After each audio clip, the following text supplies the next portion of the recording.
La estructura del Estado no es un modelo inmutable, evoluciona con los conflictos sociales, las demandas políticas y las funciones institucionales que atraviesa cada país. Cuando estas tensiones alcanzan un punto crítico, el cambio constitucional se convierte en las herramientas que redefinen funciones, competencias y el modo de distribución del poder. En el Perú, el periodo comprendido entre 1979 y 1993 constituye una transformación profunda en la forma de comprender y organizar el Estado. Sobre esta base desarrollamos el análisis histórico-jurídico de los cambios en la estructura del Estado peruano, las constituciones de 1979 y 1993. En este sentido, analizaremos cómo cambió la estructura del Estado peruano durante la segunda mitad del siglo XX. Ambas representan modelos completamente distintos.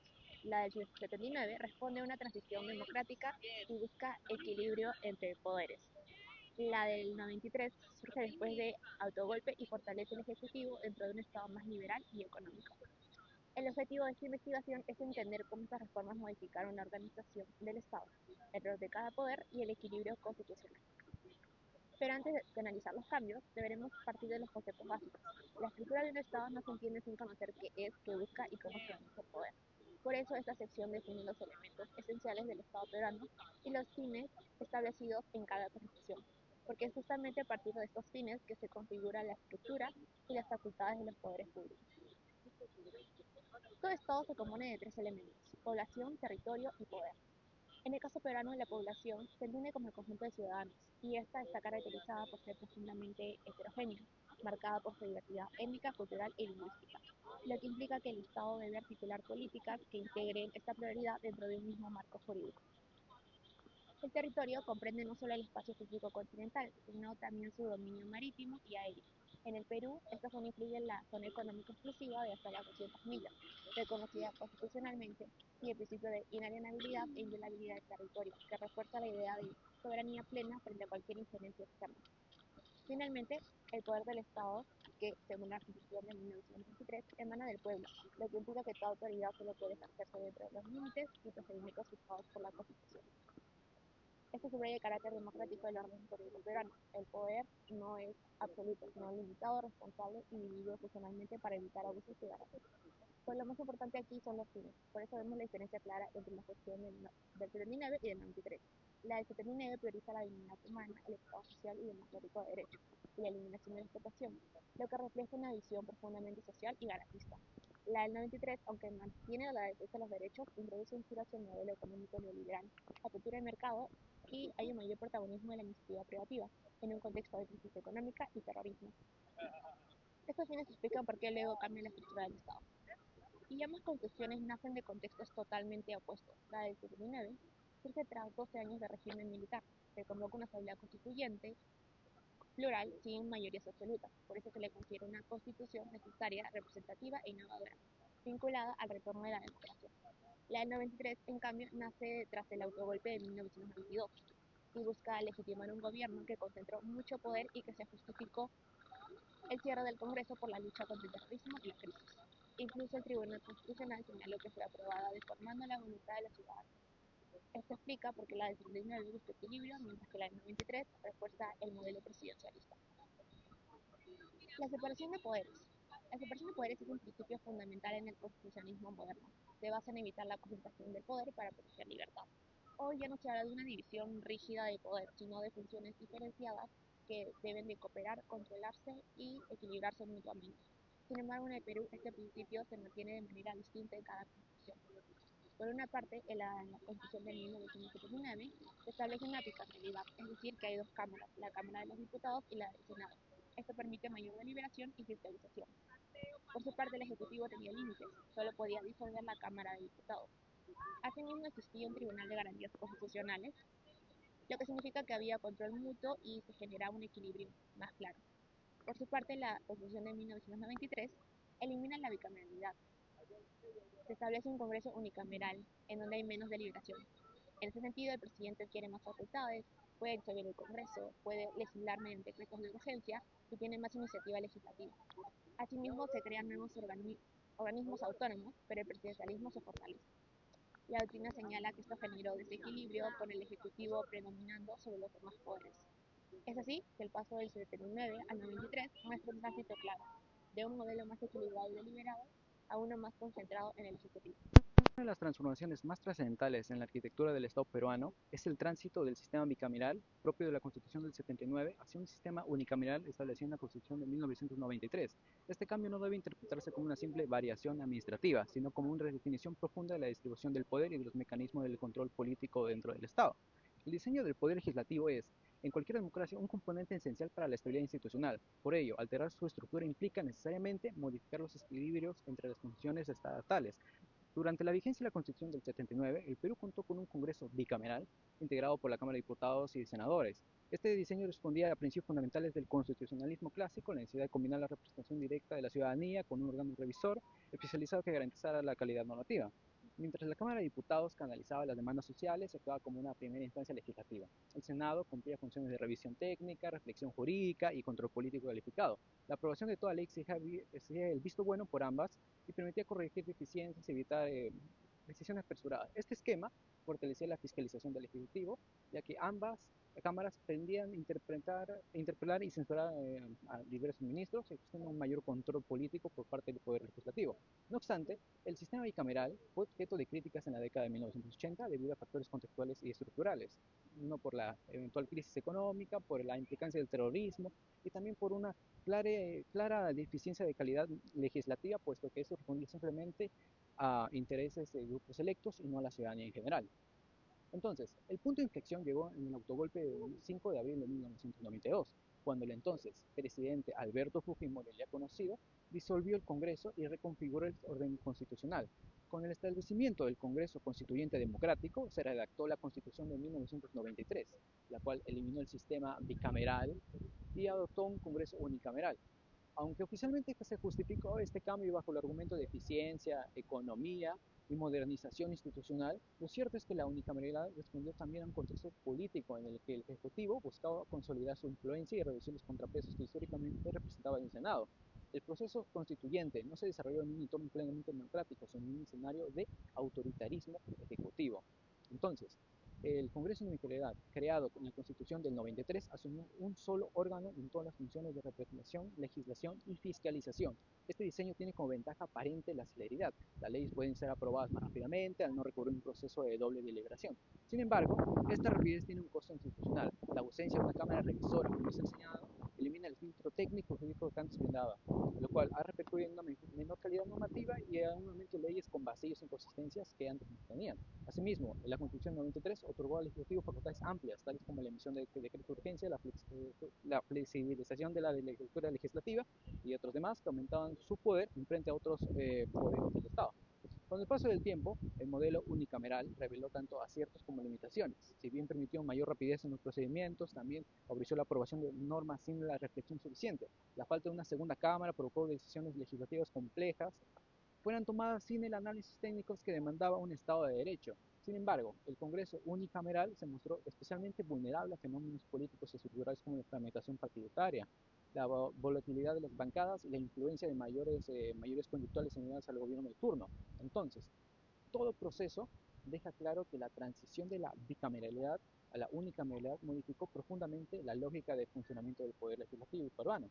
Este cambio redujo su capacidad de control político, delimitó los mecanismos de balance institucional y generó un tipo de relación ejecutivo-legislativo marcado por el conflicto constante. La ausencia de un Senado como Cámara revisora y estabilidad ha limitado la capacidad del Estado para procesar con madurez los debates políticos, lo que ha reflejado en crisis institucionales repetidas desde la década de 1990 hasta la actualidad. En suma, el paso del sistema bicameral al unicameral no fue una decisión meramente orgánica, sino un cambio que impactó directamente en la calidad democrática del país. Al disminuir el equilibrio entre los poderes del Estado y reducir la deliberación institucional, el modelo del 93 dejó al Perú con un legislativo más rápido, pero también más débil, más vulnerable y menos capaz de ejercer un control efectivo sobre el Ejecutivo. Comprender esta transformación es fundamental para explicar la inestabilidad política que caracteriza el país. Entonces, hoy, frente a la crisis de representación, el desgaste del Congreso y la deficiente producción normativa, la bicameralidad vuelve a plantearse como una forma de recuperar el equilibrio y mejorar la calidad del sistema político. La idea es que el Senado puede revisar las leyes aprobadas por la Cámara de Diputados, representar mejor a las regiones y asumir funciones especializadas como la ratificación de altos funcionarios del Estado. Aunque la propuesta fue rechazada en el referéndum 2018 debido a la desconfianza ciudadana y a una fuerte campaña en contra, recientemente el Congreso aprobó la Ley de Reforma Constitucional número 31878, publicada el 8 de diciembre de 2023, que restablece formalmente la bicameralidad al modificar diversos artículos de la Constitución del 93. Esta norma reincorpora al Senado y a la Cámara de Diputados, reorganiza la estructura parlamentaria y establece nuevas reglas de elección y funciones para cada Cámara. Con ello, es evidente una intención clara del sistema político de retomar elementos propios del constitucionalismo clásico peruano y de corregir las deficiencias derivadas del modelo unicameral. Finalmente, queda una pregunta abierta. ¿La nueva bicameralidad realmente fortalecerá la democracia y la fiscalización o solo duplicará funciones sin resolver los problemas actuales? A continuación, abordaremos un análisis de las atribuciones del Poder Ejecutivo durante las vigencias de la Constitución, tanto del 79 como la del 93, haciendo énfasis en que cada Carta Magna, claro, entró en vigencia en contextos diferentes. Estas variaciones resultan de suma importancia en esta investigación, pues constituyen la base para efectuar nuestro análisis comparativo propuesto. Primero, en la Constitución del 79, el modelo de Poder Ejecutivo se transformó en un presidencialismo atenuado. Ello debido a que el Congreso sí tenía cierto control hacia el Ejecutivo, un control débil, pero un control al fin y al cabo. En cambio, la figura del presidente adquirió mayor relevancia, tanto por el fortalecimiento de sus atribuciones extraordinarias como la facultad de emitir decretos de urgencia. Ahora, comencemos con la Constitución del 79, el control interpoderes. Durante la vigencia de la Constitución del 79 se estableció un importante artículo, el 211. Las atribuciones y obligaciones que mantenía el presidente de la República con respecto al primero eran deberes, ¿no?, que estaban obligado a cumplir, ¿no?, a causa de precisamente esta misma investidura que se le realizó al momento de su juramento. Entre las principales obligaciones, ¿no?, del artículo 211 sería, por ejemplo, velar el orden interno y la seguridad exterior del país. Asimismo, debía representar a la nación tanto dentro como fuera del territorio, ¿no?, en los viajes que se realizaba de manera internacional. Además de exponer al Congreso la situación del país y las medidas de gobierno adoptadas en un marco de responsabilidad constitucional y de rendición de cuentas.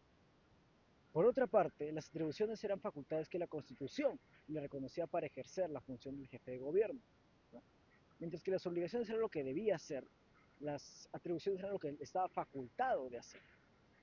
Por ejemplo, sería convocar legislatura extraordinaria, ejercer la potestad de reglamentar las leyes sin transgredirlas ni desnaturalizarlas, nombrar a los embajadores, declarar la guerra y firmar la paz, administrar hacienda pública y dar medidas cuanto así lo requiere el interés nacional. Ahora, con respecto al origen histórico de esta figura presidencial, este representa una mezcla de funciones tanto políticas, administrativas, legislativas, electorales, entre muchas otras, conjugadas en el mandato. La Constitución del 93 conserva muchas de las atribuciones y obligaciones del Poder Ejecutivo, que ya estaban dispuestas en la Constitución del 79. Por un lado, el presidente de la República es el jefe de Estado, jefe de gobierno y jefe supremo de las Fuerzas Armadas y de la Policía Nacional. Este tiene la titularidad de representar, dirigir y presidir la República. Como podemos observar y como he mencionado, las atribuciones del presidente, ¿no?, los cargos atribuidos son muy similares a los de la Constitución del 79. Ahora, entre los nuevos aportes a esta Constitución sería, por ejemplo, los decretos de urgencias, que reposan en el artículo 118 de nuestra presente Constitución. Estas disposiciones con rango de ley ya habían sido utilizadas durante la vigencia de la Carta del 79 como medidas extraordinarias en materia principalmente económica como financiera. Aunque su aplicación en muchos casos distaba de lo que realmente significaba en materia económica o de interés nacional en general. Al dejar indeterminados en la norma suprema los conceptos de carácter extraordinario, interés nacional o materia económica o financiera, los mencionados artículos son de carácter abierto. La indeterminación señalada permite traspasar fácilmente el principio de división de poderes, por cuando su interpelación queda a merced de la discreción del presidente de la República. No es preciso, no es exacto plenamente. Los decretos de urgencia ¿no? Esta figura normativa fueron decretos ley constitucionalizados cuyo origen histórico radicó en ser una herramienta legislativa usada por los gobiernos militares o de fuerza en el Perú, ¿no? Un caso sería el gobierno revolucionario de las Fuerzas Armadas, como el caso del señor Juan Velasco Alvarado, cuando el régimen, nombrado de esta manera, emitió una inmensa cantidad de decretos de ley para implementar reformas radicales como la reforma agraria. Asimismo, su sucesor, Francisco Morales Bermúdez, durante los años del 75 a 1980, continuó con dicha herramienta legislativa hasta la promulgación de la Constitución del 79, que es la institucionalización de estos decretos de ley. Ahora, con respecto a las nuevas condiciones para disolver el Congreso por parte del presidente, la Carta del 93 señalaba que la disolución de la Cámara de Diputados tenía una serie de estas mismas. Solo podía aplicarse cuando la Cámara Baja censuraba o negaba la confianza a 3 consejos de ministros. Asimismo, limitaba la disolución a una sola vez por mandatario, no podía disolverse el Congreso, ¿no? Caeríamos en el autoritarismo en todo caso. Además, la Constitución del 93 mantiene y refuerza, en beneficio del presidente, esta potestad, aligerando las condiciones para que pueda ejercer. De esta manera, habilita la disolución del Congreso, ahora actualmente unicameral, pero en las siguientes elecciones bicameral, en caso de que censure o niegue la confianza a 2 consejos de ministros, suprimiendo la limitación que permitía decretarla una sola vez durante el mandato presidencial. Así, la facultad presidencial de disolver el Congreso constituye una reforma crucial en el esquema de control de interpoderes respecto a la Constitución del 79. ¿No? El origen de esta prerrogativa radica en la constante oposición parlamentaria experimentada en el periodo previo al año 93, lo cual generó que un presidente sin bancada mayoritaria encontrara imposible implementar las reformas de su política de gobierno. En todo caso, ante una constante oposición por parte del Parlamento, el presidente tenía esa potestad. Tal situación se manifestó claramente durante el segundo gobierno de Fernando Belaúnde Terry y de forma más aguda al inicio del mandato del expresidente Alberto Fujimori. Este bloqueo fue percibido especialmente por Fujimori y sectores de la ciudadanía como una fuente de obstrucción e inestabilidad legislativa que impedía afrontar la grave crisis nacional, ¿no? Tanto económica como terrorista, ¿no? Durante la vigencia de la Constitución del 79. Como consecuencia, durante los debates para el cambio de Constitución, se hizo énfasis en cambiar el modelo parlamentario bicameral a uno unicameral y disminuir el requisito de disolución, para que de esta manera se aumente el poder del mandatario. Entonces, es como la Constitución del 93 en la que la figura presidencial aumenta su poder. Pero esta atribución no debía institucionalizarse como represalia presidencial a la censura, sino como garantía de la colaboración entre el parlamentario, el ejecutivo e incluso el judicial. Siguiendo con el desarrollo del trabajo de investigación, voy a tratar acerca del Poder Judicial y los órganos constitucionales autónomos. El Poder Judicial es considerado uno de los pilares fundamentales dentro de la separación de poderes a lo largo del tiempo. No siempre ha operado como un órgano libre de injerencias políticas como lo es actualmente, sino que especialmente ha sido subyugado por otros poderes del Estado que han estado como poderes de turno. El auge de la subordinación ocurrió durante los regímenes autoritarios, como por ejemplo el gobierno de Velasco, que estableció que el presidente de la República pueda destituir a buena parte de los vocales de la Corte Suprema y nombró a jueces provisionales, indicando que era una reforma que cambiaría la administración de justicia. Ahora bien, para establecer una, una mayor visión de análisis del Poder Judicial, es necesario recurrir acerca del tratamiento que se les da en las debidas constituciones. En la Constitución de 1979 se da una continuidad institucional con respecto a la sección referida al Poder Judicial. Aquí se trata al Poder Judicial como un sistema jurisdiccional que es influenciado sobre todo por la Constitución española de 1978. Ella explica por qué en la Constitución de 1979 se introduce la figura del Tribunal de Garantías Constitucionales, lo que hoy sería el Tribunal Constitucional Peruano. Sin embargo, como se mencionó, ese poder que ha sido influenciado por el país hispano sería relevado debido a que con respecto a la característica de designación de jueces, estas eran elegidos por personas ajenas al ámbito judicial. Por ello, como señala Fernández, terminaron siendo tributarios del poder político, ya que su ingreso en la carrera judicial y su promoción dentro de ellos dependían de decisiones políticas. Es por tal motivo que la Constitución del 79 impulsó un sistema que asumiera responsabilidad parcial de los nombramientos dentro del sistema judicial. Así se creó el Consejo Nacional de la Magistratura, hoy Junta Nacional de Justicia, que serviría como filtro en la propuesta de magistrados al presidente de la República. No obstante, los nombramientos seguían bajo potestad del Ejecutivo con ratificación del Senado. Ello evidenciaba la persistente influencia política en un poder que buscaba independizarse con el tiempo. Respecto al Tribunal de Garantías Constitucionales, este se explica que según el sistema europeo de la jurisdicción concentrada, como señala según García, se define como un modelo que salvaguarda la Constitución y se encuentra a cargo de un órgano jurisdiccional especial, autónomo del resto de órganos, permitiéndole ponderar una norma constitucional frente a otra que la contravenga, lo cual se conoce como control difuso. Considerando estos elementos, la Carta de 1979 se erige en el primer caso como uno de los tipos de jurisdicción totalmente formalizada. El Tribunal de Garantías aún era incipiente en cuanto a competencias, en comparación con la actuación de los jueces aplicando el control difuso. Este sistema derivado lleva el nombre de control orgánico dual, que según García, surge como consecuencia de la aplicación de dos o más modelos originarios que coexisten de forma independiente o autónoma, manteniendo cada uno sus propias características. Con respecto a la Constitución de 1979, que también es de tratamiento en este trabajo de investigación, existió una redefinición de la autonomía de estos órganos autónomos.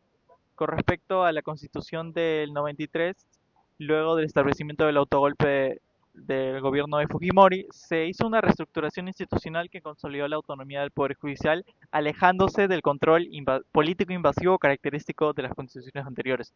En primer lugar, el avance realizado por la Constitución de 1979 con respecto a la creación del Tribunal de Garantías Constitucionales fue preciso y necesario para la instauración del Tribunal Constitucional, aunque se propusieron otras alternativas como delegar el control constitucional a una sala de la Corte Suprema. El Tribunal Constitucional fue definido como un órgano de control de la Constitución, otorgándole mayores competencias, como la extensión de la legitimación para interponer la acción de inconstitucionalidad y agilización de procesos de derogación por inconstitucionalidad.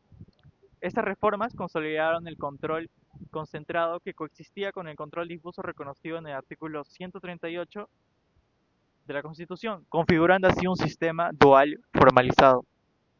En segundo lugar, otro cambio significativo fue la reconfiguración de competencias del Consejo Nacional de la Magistratura, que proporcionó y asumió la responsabilidad exclusiva de los nombramientos, remociones y demás procesos relativos a jueces, magistrados y fiscales en todos los niveles del Poder Judicial y del Ministerio Público, como señala el artículo 150 de la Constitución Política del Perú, consolidando una independencia real frente a los demás poderes del Estado. Por último, mediante esta Constitución, se propició la creación de diversos órganos autónomos constitucionales que se convertirían en parte esencial de la correcta organización y especialización de las funciones particulares. Entre los órganos constitucionales autónomos están que su implementación se interpretaría como una ramificación del poder estatal, según como señala Marcial Rubio. Podría parecer que cada uno de estos órganos no pertenece a un poder del Estado, sino que a una situación intermedia entre poder y administración. Sin embargo, esto es un error, ya que cada uno de ellos comparte el ejercicio del poder soberano y en muchos casos desempeña funciones que antes formaban parte del núcleo de las atribuciones de los poderes clásicos. Entre las consecuencias del cambio estructural, lo que resulta con el cambio de constitución de la Constitución del 79 al 93 sería el cambio de régimen económico. El régimen económico en el Perú pasó de ser de un Estado promotor a un Estado subsidiario. Este Estado promotor se complementaría con una serie de características donde se da primordialidad a la acción empresarial del Estado, pudiendo el Estado poder realizar actividad económica sin restricción. Asimismo, el Estado sería el ente que direccionaría la directriz de la política económica y de la actuación empresarial de los demás entes jurídicos y empresariales. Lo que diferencia de la reforma de la Constitución de 1993 es que el Estado pasaría a ser un Estado subsidiario, con lo cual en la Constitución de 1993 me- eh, mencionaría de forma expresa que el Estado subsidiario es un Estado que en última ratio tiene primordialidad sobre la actuación con respecto a la creación de empresas estatales y da un mayor favorecimiento a la libertad empresarial de los entes privados.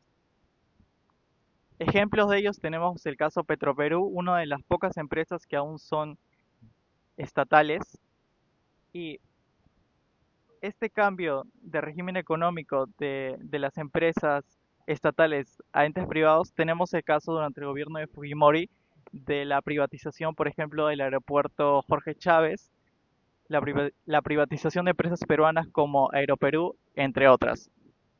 Con la presentación de esta última parte de nuestro trabajo de investigación, en el Perú los desafíos actuales y las perspectivas de futuro del Estado se encuentran profundamente marcadas por tensiones políticas, fragilidad institucional y dificultades en el proceso de descentralización. Estos problemas no son aislados ni recientes, sino que forman parte de una dinámica histórica que se ha intensificado en los últimos años y que condiciona la gobernabilidad democrática del país. Comprenderlos es fundamental para analizar cómo la estructura del Estado, diseñada en la Constitución de 1993, sigue proyectando efectos sobre nuestra realidad política y social. En primer lugar, las crisis políticas que se extiende desde el año 2016 hasta la actualidad ha puesto en evidencia la enorme inestabilidad de nuestro sistema político. En apenas 7 años, 7 personas distintas han ocupado la presidencia de la República, lo que refleja una fragilidad institucional sin precedentes en la región. La renuncia de Pedro Pablo Kuczynski en 2018 por acusaciones de corrupción, la disolución del Congreso en 2019 por Martín Vizcarra y las sucesivas crisis que involucraron a presidentes como Manuel Merino, Francisco Sagasti, Pedro Castillo y Dina Boluarte últimamente, muestran un patrón recurrente de confrontación entre el Ejecutivo y el Legislativo. Esa dinámica ha generado un profundo descontento ciudadano eh, que se refleja en estudios que señalan que solo un 8% de los peruanos se declara satisfecho con la democracia en el país, mientras que más del 90% expresa la insatisfacción justificada, ¿no es cierto? El problema no es únicamente coyuntural, sino, como le decimos, estructural. El diseño presidencialista de la Constitución de 1993 otorga amplios poderes al Ejecutivo, como la facultad de disolver el Congreso tras dos negativas de confianza, pero mantiene un parlamento unicameral con capacidad de bloqueo. En contextos de polarización y fragmentación partidaria, esta combinación se traduce en crisis permanentes. También la ausencia de partidos sólidos, reemplazados por movimientos personalistas o caudillistas, ha profundizado la inestabilidad política. En lugar de representar proyectos colectivos, muchas agrupaciones políticas funcionan como vehículos electorales de corto plazo, lo que impide construir consensos que puedan durar más, ¿no es cierto?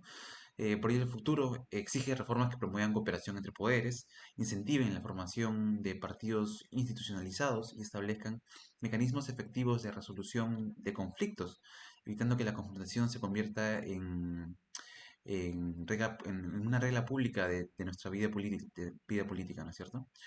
En segundo lugar, la debilidad institucional y la corrupción en los órganos de justicia constituyen uno de los problemas más graves que enfrenta el Estado peruano. La falta de independencia judicial y la presencia de redes de corrupción han debilitado la confianza ciudadana en la justicia. Basta recordar en los años 90 los Vladivideos que mostraban cómo jueces y fiscales eran sobornados por el poder político. O hace poco, últimamente, el caso más reciente, que es el de los cuellos blancos del puerto, que destapó una red de corrupción en la que se negociaban nombramientos y sentencias, resoluciones.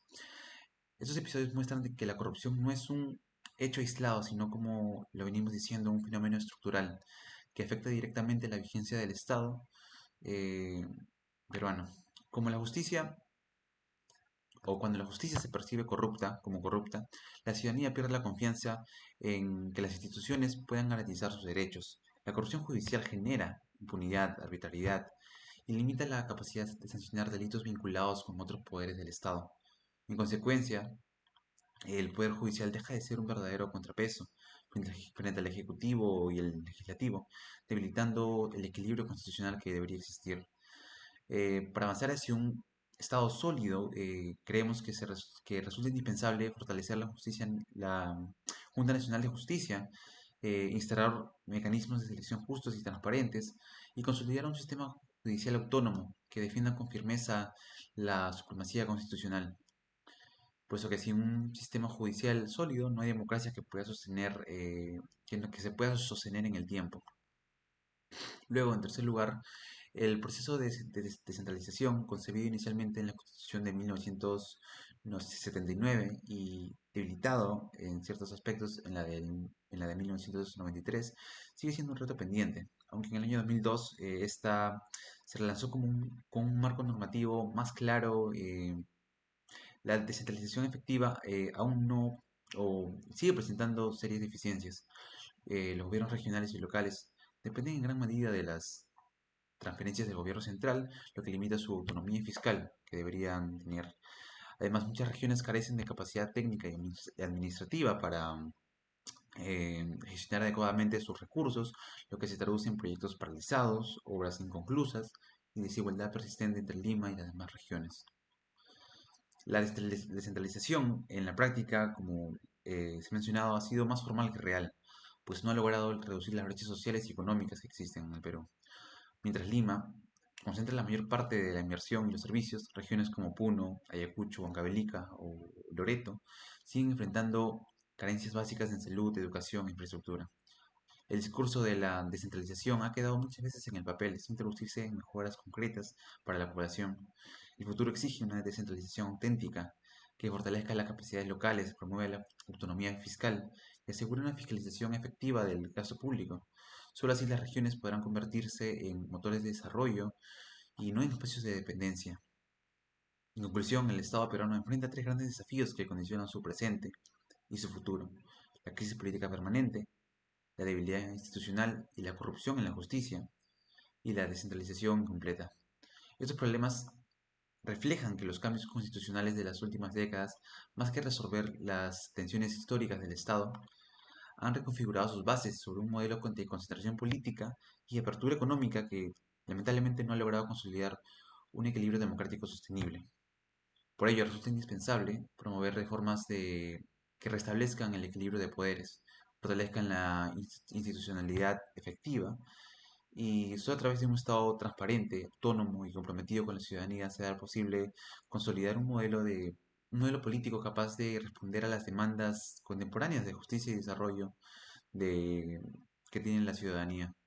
El reto del Perú es construir un Estado que no solo funcione en lo formal, sino que sea capaz de garantizar equidad, estabilidad y confianza en lo cotidiano. Y bueno, con esta parte terminamos nuestra exposición de nuestro trabajo de investigación. Gracias por la atención.